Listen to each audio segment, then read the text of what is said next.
Hello hello hello नमस्कार जय हिंद दोस्तों, मैं हूं दुर्गेश सिंह और आप सभी का स्वागत करता हूं आपके खूबसूरत से चैनल लीगल केमिस्ट्री क्लासेस पर। दोस्तों आज हम फिर से उपस्थित हुए हैं आपके समक्ष फिजिक्स का एक नया टॉपिक लेकर। आपने फिजिक्स में 2 वीडियो प्राप्त कर चुके हैं जिसमें आपने पढ़ा कि प्रकाश की क्या होता है, प्रकाश की के बाद प्रकाश क्या होता है, प्रकाश के लक्षण क्या होते हैं। फिर आपने पढ़ा कुछ ऐसी टर्मिनोलॉजी जो इसका उपयोग आप फिजिक्स में ये प्रकाश का परावर्तन एवं अपवर्तन में करने वाले हैं। आज हम लोग देखते हैं, हालांकि पिछली वीडियो में आपने पढ़ रहे थे प्रकाश का परावर्तन, अपन क्या पढ़ रहे थे, प्रकाश का परावर्तन पढ़ रहे थे क्या होता है। फिर आपने देखा कि प्रकाश का परावर्तन 2 प्रकार से होता है, नियमित परावर्तन होता है और अनियमित परावर्तन होता है। रिफ्लेक्शन ऑफ लाइट 2 टाइप के होते हैं, regular reflection and irregular reflection. आपको मैंने समझाया था, यहाँ फिर से देख लीजिएगा। रेगुलर रिफ्लेक्शन की बात करें हिंदी में क्या होगा, ऐसा परावर्तन जिसमें समांतर आपतित प्रकाश किरण पुंज परावर्तन के बाद समांतर परावर्तित प्रकाश किरण पुंज में बदल जाती है, उसे नियमित परावर्तन कहते हैं। नियमित परावर्तन सदैव चिकने तल से होता है। पहला पॉइंट यही है कि जो आपका नियमित परावर्तन होता है वो चिकने तल से होता है। फॉर एग्जांपल देखिए, आपके पास एक चिकना सा तल है, ये चिकना तल है, तो इससे जब परावर्तन होगा तो नियमित परावर्तन होगा। देखिए इसमें होता क्या है, यहाँ पर देखिए ये क्या है, आपतित किरणें हैं, इंसिडेंट लाइट है। ये कैसी लाइट है भाई, इंसिडेंट लाइट है। और इंसिडेंट लाइट रे है, एक से अधिक है और एक दूसरे के पैरेलल है। अब यहाँ पर क्या होता है, इस सरफेस पर इसका रिफ्लेक्शन होता है, रिफ्लेक्शन के बाद रिफ्लेक्टेड रे में तब्दील हो जाती हैं। ये आपकी क्या है, रिफ्लेक्ट, ये पैरेलल रिफ्लेक्टेड लाइट रे बीम। अच्छा यहाँ पर क्या है, ये पैरेलल है, ये आपकी रे जो है या किरण जो है, लाइट रे या प्रकाश किरण जो है ये पैरेलल है, समांतर है। इसे आप हिंदी में क्या बोलेंगे, समांतर परावर्तित प्रकाश किरण पुंज। भाई समांतर है इसलिए समांतर बोले, ये परावर्तित हुई है इसलिए परावर्तित बोले। और प्रकाश किरण पुंज का मतलब कई सारी किरणों का समूह, ये कई सारी किरणों का समूह है जो परावर्तित है और समांतर है। तो पूरा नाम क्या होगा, समांतर परावर्तित प्रकाश किरण पुंज, या अंग्रेजी में क्या बोलेंगे, पैरेलल रिफ्लेक्टिंग लाइट रे बीम। इसी तरीके से यहाँ पर क्या बोलेंगे, यहाँ पर देखिए आपतित किरण है और समांतर है, तो पैरेलल इंसिडेंट लाइट रे बीम, इसको इसका क्या होगा नाम, पैरेलल इंसिडेंट लाइट रे बीम। हिंदी में क्या बोलेंगे आप, समांतर आपतित प्रकाश किरण पुंज, समांतर आपतित प्रकाश किरण पुंज। ओके, तो आप एक बार देख लीजिएगा, ऐसा परावर्तन जिसमें समांतर आपतित प्रकाश किरण पुंज परावर्तन के बाद समांतर परावर्तित प्रकाश किरण पुंज में बदल जाती है, उसे नियमित परावर्तन कहते हैं। नियमित परावर्तन सदैव चिकने तल से होता है। इसका मतलब सर खुरदुरे तल से होने वाला परावर्तन क्या अनियमित परावर्तन होगा क्या, जी हाँ। तो ये देखिएगा, जैसे मैं ऐसा आपके पास एक मैं तल ले रहा हूँ जो खुरदुरा है, बिल्कुल एकदम प्लेन नहीं है, उस प्लेन से अब मैं परावर्तन कराने जा रहा हूँ। अब इस प्लेन से अगर परावर्तन होगा तो देखते हैं क्या होता है, समझिएगा। देखिए एक ये लाइट रे हो गई, दूसरी लाइट रे हो गई और ये तीसरी लाइट रे हो गई। ओके चलिए मैं और अच्छे तरीके से बना देता हूँ। ये इस तरीके से आप थोड़ा सा इसको समझिएगा, एक दूसरे के पैरेलल है ये लाइटें। ये जो लाइट रे बीम इधर से मैं डाल रहा हूं ये क्या है, एक दूसरे के पैरेलल है। ये इंसिडेंट लाइट है, तो ये इंसिडेंट लाइट रे है, कई सारी है, मान लीजिए 2 से 1 से अधिक है, तो इसे इंसिडेंट लाइट रे बीम बोलेंगे। और ये पैरेलल है तो पैरेलल इंसिडेंट लाइट रे बीम है, इनका नाम क्या होगा, पैरेलल इंसिडेंट लाइट रे बीम। हिंदी में क्या होगा, समांतर आपतित प्रकाश किरण पुंज। इसको यहाँ लिख दीजिएगा, ठीक। अब यहाँ पर होगा इनका परावर्तन, जब परावर्तन होगा तो देखते हैं क्या होता है। ओके देखिए ये क्या है, परावर्तित किरण, ये क्या है आपकी परावर्तित किरण, ये क्या है आपकी परावर्तित किरण। तो परावर्तित किरण 1 2 3, अब ये तीनों परावर्तित किरणें क्या समांतर हैं या असमांतर है, बिल्कुल आपको दिख रही होगी। ये इसका इधर जा रहा है, ये इधर जा रही है, ये इधर, मतलब कोई किधर भी जा रही है, इसका मतलब ये समांतर प्रकाश नहीं है, प्रकाश की किरणें नहीं है, तो ये समांतर नहीं है बल्कि असमांतर है। इसका नाम क्या होगा, असमांतर परावर्तित प्रकाश किरण पुंज। तो यहाँ पर क्या है, असमांतर परावर्तित प्रकाश किरण पुंज। जिस तरीके से यहाँ समांतर था तो आपने समांतर परावर्तित प्रकाश किरण पुंज बोला, तो यहाँ पर आप बोलेंगे असमांतर परावर्तित प्रकाश किरण पुंज। तो डिफिनेशन क्या हो जाएगी, लिखिएगा, ऐसा परावर्तन जिसमें समांतर आपतित प्रकाश किरण पुंज परावर्तन के बाद, अब देखिए परावर्तन के बाद असमांतर हो गई ना, तो यहाँ पर क्या लिख दीजिएगा, जब इसमें लिखें तो तो यहाँ पर असमांतर लिख दीजिए। ओके, बस, और कोई भी अंतर नहीं आएगा। तो क्या हो जाएगा, असमांतर परावर्तित प्रकाश किरण पुंज में बदल जाती है, उसे नियमित परावर्तन नहीं बल्कि अनियमित परावर्तन कहते हैं। अनियमित परावर्तन सदैव चिकने तल से नहीं होता है, किससे होता है, खुरदुरे तल से होता है। तो यहाँ पर आप क्या लिख दीजिएगा, खुरदुरे तल से होता है। ओके, तो चिकने तल से होने वाला परावर्तन नियमित परावर्तन और खुरदुरे तल से होने वाला परावर्तन आपका अनियमित परावर्तन। ठीक, अब इसके बाद चलिए आगे देखते हैं। ओके, देखिएगा, अब इसके बाद हम लोग देखते हैं प्रकाश के परावर्तन के नियम। भाई कोई ना कोई घटना घट रही है या कुछ भी हो रहा है, उसका कोई ना कोई नियम जरूर होता है। आपका कोई ना कोई नियम जरूर होता होगा, कब उठना है, कब जागना है, कब क्या करना है, कब खाना खाना, कब स्कूल जाना है, सारी चीज किसी न किसी नियम पर आधारित होती है। ऐसे ही प्रकाश का जो परावर्तन होता है वो दो नियमों पर आधारित है। दो नियम कौन कौन से हैं, चलिए उनको समझते हैं। तो लिखिएगा, प्रकाश के परावर्तन के नियम। प्रकाश के परावर्तन के नियम, law of reflection of light, law of reflection of light. ठीक, प्रकाश के परावर्तन के नियम, प्रकाश के परावर्तन के नियम, अंग्रेजी में क्या बोलेंगे इसे, बोलिए, law of reflection of light, reflection of light. दो लॉ होते हैं, कितने लॉ होते हैं, दो। तो पहला लॉ क्या कहता है समझिए, आपने इंसिडेंट एंगल जाना होगा और रिफ्लेक्टेड एंगल जाना होगा। तो इंसिडेंट एंगल, रिफ्लेक्टेड एंगल हमेशा बराबर होते हैं। किसी भी सतह से रिफ्लेक्शन हो रहा है, किसी भी सतह से हो रहा है, चाहे गोल सतह है मतलब स्फेरिकल आपका सरफेस है, चाहे प्लेन सरफेस है, खुरदुरा है, कैसा भी है, आप पे हो रहा है, किसी पर भी हो रहा है, हमेशा की मैं बात कर रहा हूं, अगर रिफ्लेक्शन हो रहा है तो दो एंगल आपको मिलते हैं, जिसे इंसिडेंट एंगल बोलते हैं और एक को बोलते हैं रिफ्लेक्टेड एंगल। अगर नहीं जानते तो मैं बता देता हूं।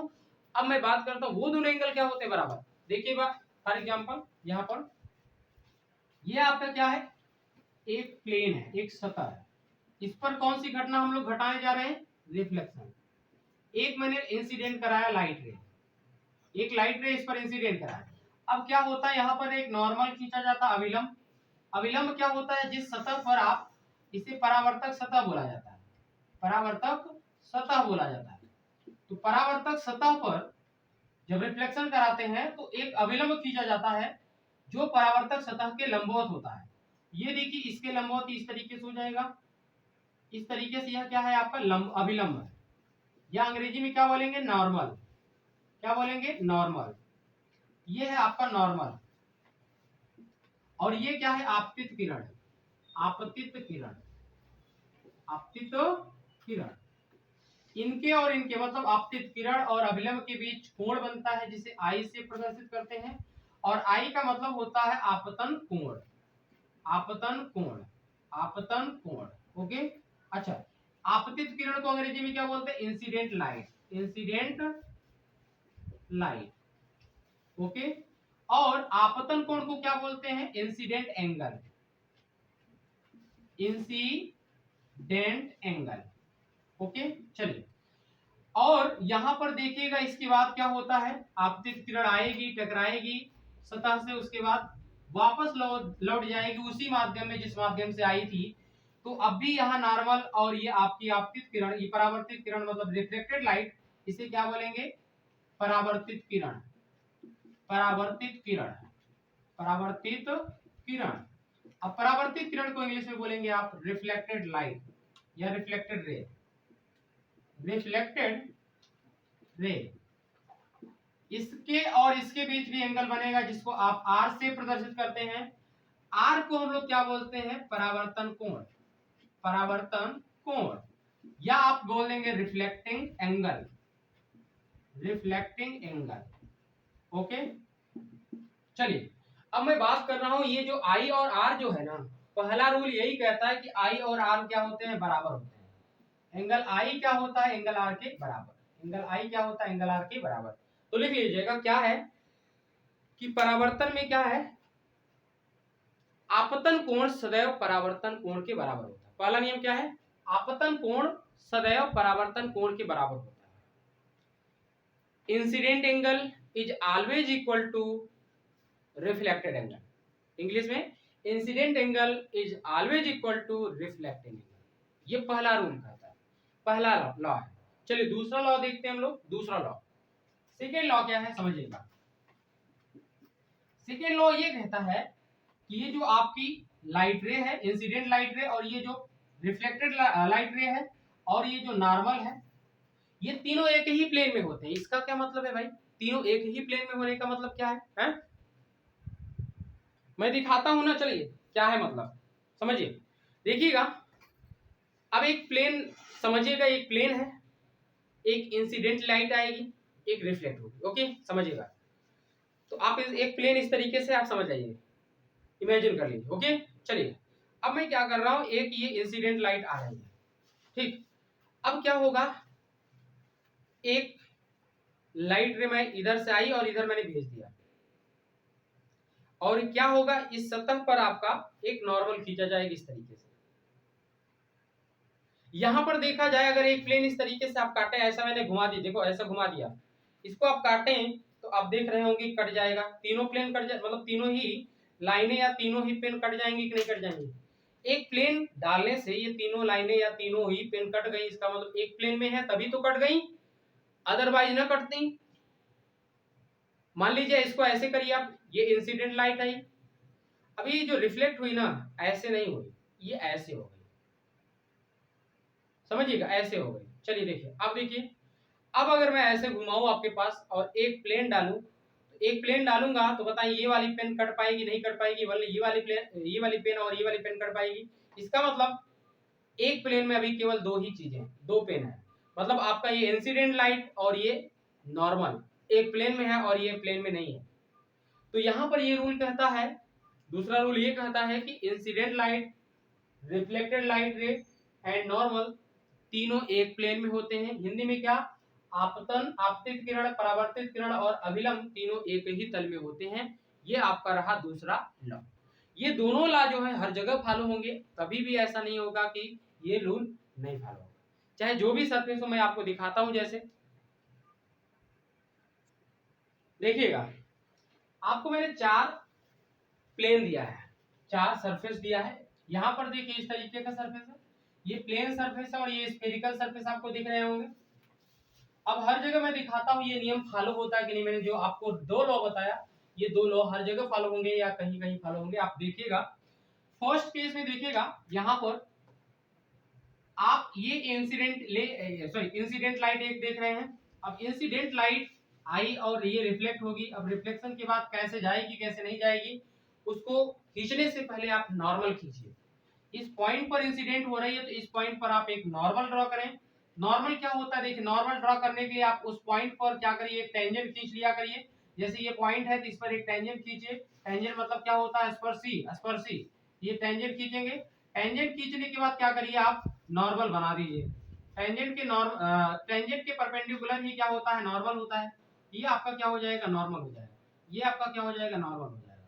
अब नॉर्मल जब खींच लिए तो ये एंगल क्या हो जाएगा, आई हो जाएगा, और आई जितना होगा वही आर होगा। तो इस तरीके से आपकी ये रे जो है इंसिडेंट होने के बाद रिफ्लेक्ट हो जाएगी। यहाँ पर एंगल क्या होगा, आर होगा। यहाँ पर आई और आर क्या होगा, बराबर होगा। अब आप सेकंड केस देखिएगा, यहाँ पर इंसिडेंट लाइट इंसिडेंट हो रही है, इस पॉइंट पर हो रही है। तो सबसे पहले इस पॉइंट पर नॉर्मल ड्रॉ करें आप। तो उसके पहले आप टेंजेंट खींचना पड़ेगा। टेंजेंट इस तरीके से होगा, टेंजेंट के परपेंडिकुलर ही उसका क्या होगा, अभिलंब होगा या नॉर्मल होगा। ये क्या हो गया, नॉर्मल हो गया। इनके बीच का एंगल क्या होगा, आई होगा। ओके, इसके बाद रिफ्लेक्शन होगा। रिफ्लेक्शन के बाद ये एंगल इस तरीके से, ये लाइट इस तरीके से चली जाएगी और इनके बीच एंगल आर होगा। यहाँ पर भी जो आई और आर होंगे, मतलब आई यहाँ पर और आर यहाँ पर बराबर होंगे। यहाँ पर भी आई और आर बराबर होंगे। यहाँ पर अगर देखा जाए, चलिए यहाँ पर देख लेते हैं। यहाँ पर देखा जाए, चलिए यहाँ से देखिएगा, आप लोग थोड़ा सा समझ में आ रहा होगा कि सर ये जो आपका लाइट इंसिडेंट हो रहा है, ये लगभग क्या है, अगर ये क्या है, इस पॉइंट पर इंसिडेंट हो रहा है तो आप टेंजेंट खींच कर आए, नॉर्मल खींचेंगे तो ऐसा आएगा, लगभग ऐसा। तो ये जो इंसिडेंट लाइट है और ये जो नॉर्मल है, इनके बीच का एंगल बहुत कम है। तो जो इंसिडेंट लाइट के बाद जो रिफ्लेक्टेड लाइट होगी, इस तरीके से इनके बीच और इस नॉर्मल के बीच का एंगल भी क्या होगा, बहुत कम होगा। अगर आपका इंसिडेंट एंगल कम है तो रिफ्लेक्टेड एंगल भी कम होगा, इंसिडेंट एंगल ज्यादा है तो रिफ्लेक्टेड एंगल भी ज्यादा होगा। इस तरीके से आप ड्रॉ करेंगे। आप इस वाले केस में देखिए, ये वाला केस तो सिंपल है, सभी को आता है। ये आपका क्या है, प्लेन है, आप एक नॉर्मल खींचिए इस तरीके से। ओके, ये क्या है आपका पास, नॉर्मल है। अभी इंसिडेंट लाइट है, इनके बीच एंगल आई होगा, और यहाँ से ये क्या होगा, रिफ्लेक्ट होगा, इनके बीच एंगल आर होगा। इस तरीके से यहाँ रिफ्लेक्शन होगा। यहाँ पर समझ लीजिएगा, ये देखिए स्फीयर है, स्फीयर में आप क्या करिए, यहाँ पर देखिए एक इंसिडेंट लाइट आ रही है, इंसिडेंट हो रही है इस पॉइंट पर, आप यहाँ पर उसके पहले क्या करिए, एक नॉर्मल खींचिए, एक टेंजेंट खींचिए। टेंजेंट देखिए, टेंजेंट के बाद एक नॉर्मल खींचेंगे तो नॉर्मल इस तरीके से जाएगा, और ये देखिए आप पीछे बढ़ाएंगे तो कहां से ऊपर जाएगा। ये क्या है ना, जिस भी स्फीयर को काट कर ये बनाया गया, या जिस भी स्फीयर का ये पार्ट है, इतना वाला पार्ट, उसी स्फीयर का जो सेंटर होगा, उस सेंटर से होकर नॉर्मल हमेशा जाता है। जैसे अब देखिए, ये क्या आपका स्फीयर है या एक सर्कल है, इस सर्कल का जो भी सेंटर होगा, यहाँ पर आप किसी भी पॉइंट पर अगर आप नॉर्मल खींचेंगे तो हमेशा वो नॉर्मल कहां से पास करेगा, फ्रॉम सेंटर। इस तरीके से एक नॉर्मल है, इनके बीच एंगल क्या होता है, आई होता है। अब फिर उसके बाद ये क्या हो जाएगा, आर। यहाँ पर ये रिफ्लेक्टेड एंगल है, इसके बीच क्या एंगल, सॉरी ये इंसिडेंट लाइट है, ये आपका नॉर्मल है, इसके बीच एंगल आर है। ये आपका नॉर्मल है, और ये क्या है आपका इंसिडेंट रिफ्लेक्टेड रे है, इनके बीच एंगल क्या है, आर। तो आई और आर क्या होंगे, बराबर होंगे। ऐसे यहाँ पर भी देख लीजिएगा, यहाँ पर देखिए ये लाइट इंसिडेंट हो रही है, और यहाँ पर, तो यहाँ पर सबसे पहले आप क्या खींचिए, नॉर्मल, सॉरी टेंजेंट खींचने के बाद एक क्या करेंगे, परपेंडिकुलर। तो परपेंडिकुलर देखोगे आपने तो कहां से जाएगी पता है, इसके सेंटर से जाएगी। ये सेंटर से देखो चलिए ना, अब क्या होगा, यहाँ पर एंगल आई बन रहा होगा, अब यहाँ रिफ्लेक्शन होगा। जितने एंगल पर या जितना इंसिडेंट एंगल होगा उतना ही रिफ्लेक्टेड एंगल होगा। तो यहाँ से देखिएगा, आई अगर इंसिडेंट एंगल है तो यहाँ से आर क्या हो जाएगा, रिफ्लेक्टेड एंगल हो जाएगा, और आई और आर क्या होंगे, बराबर। यहाँ पर भी आई और आर क्या होंगे, बराबर। हर जगह आई और आर क्या होंगे, बराबर। यहाँ पर भी आई और आर क्या होंगे, बराबर। इस तरीके से आप देख सकते हैं कि हर जगह फॉलो हो रहा है लॉ ऑफ रिफ्लेक्शन। तो आपके पास कितने लॉ होते हैं, तो आपको समझ में आ गया होगा, कोई भी सतह है हर जगह फॉलो होता है लॉ ऑफ रिफ्लेक्शन। ओके, चलिए हम लोग आगे देखते हैं। वो देखिएगा, अब हम लोग क्या पढ़ने वाले हैं, reflection through plane mirror. Plane mirror से किस प्रकार से परावर्तन होता है, रिफ्लेक्शन होता है, आप देखेंगे। ओके, चलिए उसके पहले आप देखिए, यहाँ पर मिरर आ रहा है, मिरर का मतलब होता है हिंदी में दर्पण। तो अब मैं दर्पण की बात कर लूं, दर्पण किसे कहते हैं आप, दर्पण एक प्रकार की युक्ति है, एक ऐसी युक्ति है जिसमें क्या होते हैं, दो सतह होते हैं, एक सतह पर पॉलिश किया होता है, दूसरी सतह पर रिफ्लेक्शन कराया जाता है, परावर्तन कराया जाता है। तो एक ऐसी युक्ति जिसमें दो सतह होते हैं और एक सतह पर पॉलिश की हुई होती है, कलई की हुई होती है, और दूसरी सतह पर परावर्तन होता है, उसे मिरर या दर्पण कहते हैं। इंग्लिश में क्या होगा, it is a device which have two surface and in one surface polished and other surface work as reflecting surface। तो दर्पण समझ में आया होगा क्या है, एक ऐसी युक्ति है जिसमें दो सतह होती है, इसमें से एक सतह है कलई की होती है, जबकि दूसरी सतह से परावर्तन होता है। समझिएगा, जैसे समझिएगा, एक आपके पास ये प्लेन है, इस प्लेन का या एक ऐसी युक्ति है, कुल मिलाकर देखिए, इसमें एक ऊपर वाली सतह, एक नीचे वाली सतह। अब मैं नीचे वाली सतह को मैं क्या कर रहा हूँ, पॉलिश कर रहा हूँ, कलई कर रहा हूँ। तो अब ऊपर वाली सतह आपकी क्या हो जाएगी, रिफ्लेक्टिंग सरफेस हो जाएगी। तो अगर इसकी मैं बात करूं, अब तो ये किसकी तरह वर्क कर रहा है, दर्पण की तरह। अब दर्पण आपका जो है, दर्पण या मिरर जो है आपका प्लेन भी हो सकता है, इस तरीके से प्लेन होने के साथ साथ कुछ ऐसा भी हो सकता है, प्लेन के साथ साथ देखो स्फीयर भी हो सकता है। ये आपका प्लेन मिरर हुआ, ये देखिए ऐसा अगर है तो क्या है, ऐसा अगर है तो स्फेरिकल होता है, स्फेरिकल मतलब गोली होता है। ये क्या है, गोली दर्पण है या स्फेरिकल मिरर है। और आप ऐसा भी देख सकते हैं, ये ऐसा है, ये ऐसा है, इस तरीके से क्या करिए, अंदर से जो है सिलेंड्रिकल, कुल मिलाकर मैं बताने जा रहा हूँ, इस तरीके से समझिएगा, या ऐसा समझिए, ये ऐसा ऐसा ऐसा है। आप क्या करिए, इधर से ऐसा काट दीजिए। ओके, तो आपको इस तरीके से दिखेगा, इस तरीके से आपको दिखेगा। ठीक, ये देखिए, क्या करिए, अंदर से आप जो है इसको पोत दीजिए, अंदर से क्या करिए, इसको पोत दीजिए। अंदर से जब पोतेंगे तो बाहर से बताएं, इस तरीके से आपका कर्व मिलेगा कि नहीं, ऐसे ऐसे मिलेगा ना। अगर इससे रिफ्लेक्शन हो रहा है, इसे क्या बोलेंगे, ये दर्पण आपका ये मिरर क्या होगा, सिलेंड्रिकल मिरर होगा, सिलेंड्रिकल मिरर बोलिए, या आप क्या बोल सकते हैं, आप सिलेंडर को क्या हिंदी में बोलेंगे, बेलनाकार दर्पण। तो बेलनाकार दर्पण हो सकता है आपका, प्लेन दर्पण हो सकता है आपका, स्फेरिकल मतलब गोली दर्पण हो सकता है, इसका मतलब गोली दर्पण, या दर्पण कई प्रकार के हो सकते हैं। तो मैं अब क्या पढ़ना है, देखिए आपको आपकी क्लास 10th में केवल गोली दर्पण से होने वाले परावर्तन के बारे में दिया है, लेकिन मैं आपको प्लेन मिरर मतलब समतल दर्पण, ये समतल दर्पण है, समतल दर्पण से होने वाले परावर्तन के बारे में बात करूंगा और गोली दर्पण से होने वाले परावर्तन की बात करूंगा। तो सबसे पहले मैं किसकी बात करने जा रहा हूं, प्लेन मिरर या समतल दर्पण से होने वाले परावर्तन की बात मैं करने जा रहा हूं। तो चलिए हेडिंग डाल लीजिए आप लोग, प्लेन मिरर, प्लेन दर्पण से होने वाला परावर्तन या समतल दर्पण से होने वाला परावर्तन, समतल दर्पण से होने वाला परावर्तन। चलिए देखिएगा, लेकिन मैं आपको थोड़ा सा इसको पढ़ाने से पहले 3 बातें बता देना चाहता हूँ जो आपके लिए इंपॉर्टेंट है। आप क्या वस्तु ऑब्जेक्ट के बारे में जानते हैं, इमेज के बारे में जानते हैं, इमेज मतलब प्रतिबिंब। तो आपने सुना होगा कभी जो इमेज है वो वर्चुअल है, कभी रियल है, ऐसे ऑब्जेक्ट के बारे में सुना होगा, कभी ऑब्जेक्ट रियल होता है, कभी ऑब्जेक्ट डिमिनिश्ड होता है। इसी तरीके से आपने सुना होगा कभी इमेज जो होता है एनलार्ज हो जाता है, कभी डिमिनिश्ड हो जाता है। ये सारी बातें आपने सुनी है, उन्हीं चीजों को हम लोग डिस्कस कर लेते हैं। तो सबसे पहले ऑब्जेक्ट देखते हैं। क्या ऑब्जेक्ट, ऑब्जेक्ट का मतलब होता है वस्तु। ऑब्जेक्ट को हिंदी में क्या बोलते हैं, वस्तु। क्या बोलते हैं, वस्तु। वस्तु क्या होती है समझिए, वस्तु को कौन रिप्रेजेंट करता है उसको समझिए। आपने देखा आपतित किरण, आपतित किरण जहां पर मिलती है या मिलते हुए प्रतीत होती है उसे वस्तु कहते हैं। क्या कहते हैं, उसे वस्तु कहते हैं। ओके, तो वस्तु को कौन रिप्रेजेंट करती है, कौन प्रदर्शित करती है, आपतित किरणें या incident light. Incident light represent object, आपतित किरणें वस्तु को प्रदर्शित करती हैं। किसको प्रदर्शित करती हैं, वस्तु को। ऑब्जेक्ट है जो है आपके पास दो प्रकार के होते हैं, एक वो जो आभासी होता है, एक वो जो वास्तविक होता है। तो मैं दो प्रकार के ऑब्जेक्ट की बात करूं, पहला ऑब्जेक्ट है वास्तविक ऑब्जेक्ट, वास्तविक वस्तु, वास्तविक वस्तु। दूसरा ऑब्जेक्ट है आपका आभासी वस्तु, आभासी वस्तु।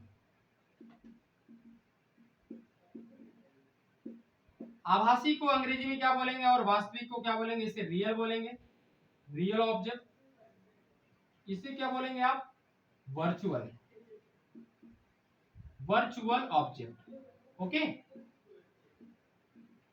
चलिए अब बात करते हैं वास्तविक वस्तु, वास्तविक वस्तु या आभासी वस्तु क्या होती है समझिएगा।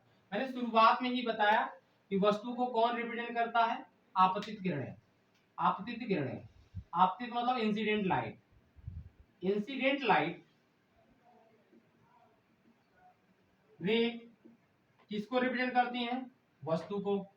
अगर इंसिडेंट लाइट एक्चुअल में मिल रही है तो वो रियल ऑब्जेक्ट या वास्तविक वस्तु को प्रदर्शित करेंगे। अगर मिलते हुए प्रतीत हो रहे हैं या जबरदस्ती आप मिला रहे हैं तो वह आपका आभासी वस्तु होगा या वर्चुअल ऑब्जेक्ट को रिप्रेजेंट कर रही होगी। समझिएगा जैसे यहाँ पर समझिए एक पॉइंट है, ये आपकी वस्तु है, ये क्या है, वस्तु है। अब इससे क्या है ना, लाइट रे निकल रहे हैं, इससे क्या है ना, लाइट रे निकल रहे हैं, इस तरीके से आपकी लाइट रे निकल रही है। ओके, अब यहाँ पर हम लोग एक लगा दिए मिरर, क्या लगा दिए, मिरर। अब ये मिरर प्लेन भी हो सकता है, ये मिरर आपका कोई दूसरा भी हो सकता है। मैंने 3 प्रकार के आपको मिरर बताया, ये आपका प्लेन मिरर है। तो यहां से देखिएगा इस प्लेन मिरर पर ये आपकी लाइट इंसिडेंट हो रही है, इसलिए इसे इंसिडेंट लाइट बोलेंगे। और इंसिडेंट लाइट बताइए इस पॉइंट से जा रही है तो एक्चुअल में किसी पॉइंट पर मिल रही है कि नहीं। अगर एक्चुअल में किसी पॉइंट पर मिल रही है इसका मतलब ये ऑब्जेक्ट जो है आपका रियल ऑब्जेक्ट होगा। यहां से देखिएगा इंसिडेंट लाइट इस प्लेन मिरर पर टकरा रही है, तो इंसिडेंट लाइट टकरा रही है तो कहीं पर पीछे मिल रही है, एक्चुअल में मिल रही है, इसका मतलब यह आपका ऑब्जेक्ट रियल ऑब्जेक्ट। अब मैं बात करता हूं वर्चुअल ऑब्जेक्ट, अब मैं बात करता हूं वर्चुअल ऑब्जेक्ट। देखिए यहां पर एक प्लेन मिरर है, ओके। अब मैं क्या करता हूं, यहां से देखिएगा ये आपकी लाइट रे जा रही है, ये लाइट रे आपकी जा रही है। ये हमको थोड़ा सा आप बताएं, ये लाइट रे कभी पीछे मिलाएंगे तो मिलेंगी, हमेशा फैलती चली जाएंगी, हमेशा फैलती जाएंगी, कभी भी मिलेंगी नहीं। तो हम क्या करते हैं सर, इसे हम जबरदस्ती मिलाते हैं sir, dot dot dot dot dot. चलिए मिला दीजिए आप लोग भी, मिला दीजिए आप लोग भी। तो आप डाट डाट करके मिलाओगे तो यहाँ मिलेगी। ये बताओ थोड़ा सा, ये मिलती हुई प्रतीत हो रही है या मिल रही है? मिलती हुई सर प्रतीत हो रही है, इसका मतलब यह तो आभासी होगा। क्या होगा? आभासी होगा। यह क्या होगा? आभासी होगा। अब आभासी है, यह वस्तु है या प्रतिबिंब है, कैसे जानोगे? अब कौन मिलती हुई प्रतीत हो रही, कौन सी किरण? ये आपकी आपतित किरणें हैं।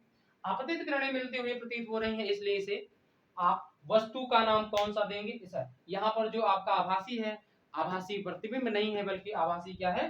वस्तु है। यहाँ पर क्या है भाई? आपका आभासी वस्तु है। तो आभासी वस्तु आपको समझ में आया होगा क्या?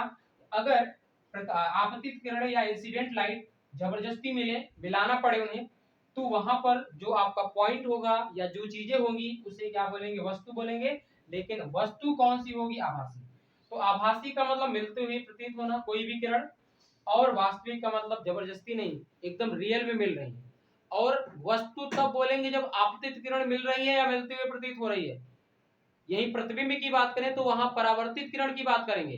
तो अब अगली बात हम लोग वस्तु के बाद इमेज ही मतलब प्रतिबिंब की ही करने वाले हैं। चलिए देख लीजिए, प्रतिबिंब की बात करते हैं। चलिए चलिए ठीक है, हम लोग क्या करते हैं, प्रतिबिंब को अगले वीडियो में देखते हैं। ओके, तो जय हिंद दोस्तों, मिलते हैं हम लोग अगले वीडियो में। ओके, जय हिंद।